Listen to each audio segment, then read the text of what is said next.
غم آخرت اور منکر نکیر۔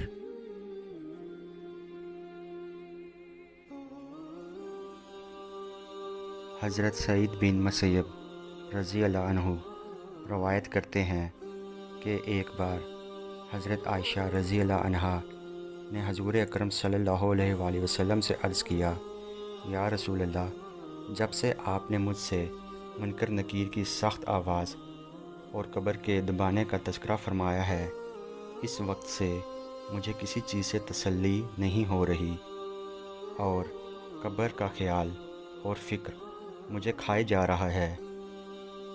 یہ سن کر آن حضرت صلی اللہ علیہ وآلہ وسلم نے فرمایا، عائشہ، منکر نکیر کی آواز مومنوں کے کانوں کو ایسی اچھی لگے گی جیسے آنکھوں میں سرما اچھا لگتا ہے، اور مومنوں کو قبر کا دبوچنا ایسا آرام دہ محسوس ہوگا جیسے شفقت والی ماں سے بیٹا درد سر کی شکایت کرے اور ماں آہستہ آہستہ دبائے۔